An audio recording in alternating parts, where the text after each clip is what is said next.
జయ గురుదత్త.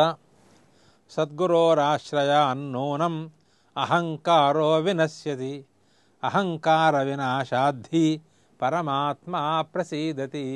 వెనుకటి సూక్తుల్లో శ్రీ గణపతి సచ్చిదానంద స్వామీజీ వారు ప్రపంచము పాఠశాల విద్యార్థి అనే ఆ భావరాలను తీసుకొచ్చి మనకు పరిచయం చేశారు. ప్రతివాడికి నిజమైనటువంటి గురువు స్వానుభవం తన జీవనమేనని, ప్రతివాడికి నిజమైన పాఠశాల ఈ ప్రపంచమేనని దాంట్లో ప్రతిపాదన చేశారు. అయితే ఈ పాఠశాలలో గురువుకి స్థానం ఎక్కడండి? గురువు యొక్క అవసరం ఏమిటి? జీవితం యొక్క అనుభవమే, జీవనమే ఉపాధ్యాయుడిగా పనిచేస్తోంది. అదే మనకి అనుభవాలను కలిగిస్తోంది. అనుభవాల నుంచి పాఠాలు నేర్చుకుంటున్నాం. ఈ మొత్తం ప్రక్రియకు రంగంగా ఈ ప్రపంచమే పనిచేస్తోంది మనకి. అంచేత సద్గురువు కావాల్సిన ఆవశ్యకత ఎక్కడుంది అనేది మనకు ప్రశ్న. ఆ ప్రశ్నకి పరోక్షంగా సమాధానం చెబుతున్నారు, ప్రత్యక్షంగా సూచనలు కూడా ఇస్తున్నారు. నువ్వింత ఆలోచన చేస్తున్నావు, ప్రపంచం యొక్క మూలతత్వం ఏమిటి, భగవంతుడి యొక్క తత్వం ఏమిటి అని. ఇది తెలియకుండా నీకు అడ్డం పడేది ఎవరో కొంచెం ఆలోచించు. మానవుల్లో ఎవరికి కూడా నీకు అడ్డం పడే శక్తి లేదు. వాళ్ళకి కావాల్సిన పనులు వాళ్ళు చూసుకుంటూ వెళ్ళిపోతూ ఉంటారు. నీకు అడ్డపడుతున్నది ఎవరు అంటే నీలో ఉండే అహంకారమే దానికి అడ్డం పడుతోంది. అహంకారం అంటే ఏమిటి?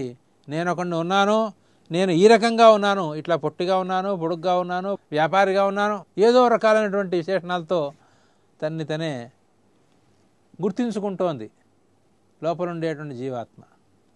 అంటే ఒకానొకటువంటి అహంవృత్తికి అది పరవశం అయిపోతోంది.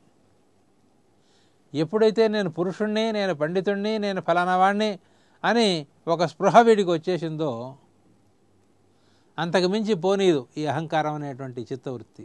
ఈ పొరను దాటిపోతే కానీ, ఈ ప్రహరిని దాటిపోతే కానీ తత్వవిద్య అనుభవంలోకి రాదు. ఈ ముందర ఈ అహంకారం అనే అడ్డుగోడను దాటేటువంటి కెపాసిటీ ఎప్పుడు వస్తుంది అంటే గురువుని, సరి అయినటువంటి సమర్థుడైనటువంటి గురువుని ఆశ్రయించి ఆయన యొక్క అనుగ్రహం నీ మీద ప్రసరిస్తే అది లభిస్తుంది. ఎప్పుడైతే అహంకారం తొలగిపోయిందో దాన్ని ఆశ్రయించుకున్నటువంటి మమకారం కూడా తొలగిపోతుంది. అహంకార మమకారాలు రెండూ తొలగిపోయేటప్పటికీ సత్యమైనటువంటి ఆత్మస్వరూపం బయటకు వస్తుంది. కనుక నీకు నిజమైనటువంటి అనుభూతికి అడ్డంగా ఉన్నది ఏమిటంటే సద్గురువుని ఆశ్రయించకపోవడం అనేటువంటి దోషమే. సద్గురువుని కనుక నువ్వు ఆశ్రయించినట్లయితే నీలో ఉండేటువంటి అహంకార మూలబీజాలన్నీ కూడా నశించిపోతాయి. ఎప్పుడైతే అహంకార మూలబీజాలన్నీ, హృదయంలో ఉండేటువంటి బీజాలు కూడా తొలగాలి. అహంకారం పైపై అహంకారం తొలగడం కాదు, లోపల ఉండేటువంటి అహంకార సంస్కార బీజాలు అవి కూడా తొలగిపోవాలి.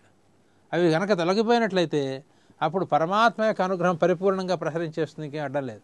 అటువంటి స్థితిని సంపాదించాలంటే మాట బాగానే ఉంది, దానికి నేర్పేవాడు కావాలి. అక్కడ గురువు యొక్క పాత్ర దేని విషయంలో? అహంకారాన్ని తొలగించుకునే విషయంలో సహాయం కోసం గురు పాత్ర కావాలి. సాధనకి అతీతంగా వెళ్ళిపోయి సాధనకి వెనకాల ఉండేటువంటి తత్వాన్ని కూడా పట్టుకుని దాన్ని అహంకారాన్ని కూడా అధిగమించి పైకి వెళ్ళిపోయేటువంటి పరిస్థితి రావాలంటే మాత్రం ఒక గురువు యొక్క సహాయం ఉండాలి. అలాంటి అహంకార వినాశనం జరిగితేనే పరమాత్మకి మన మీద పరిపూర్ణమైన అనుగ్రహం లభిస్తుంది. అప్పుడే పరమాత్మ యొక్క పరిపూర్ణమైనటువంటి బోధ కూడా మనకు అందుతుంది. అటువంటి సద్గురు యొక్క అనుగ్రహంతో మనం అహంకారాన్ని అధిగమించి నిరహంకారమైనటువంటి తత్వ ఆనంద స్థితిలో ఉండేందుకు ప్రయత్నం చేద్దాం. జయ గురుదత్త.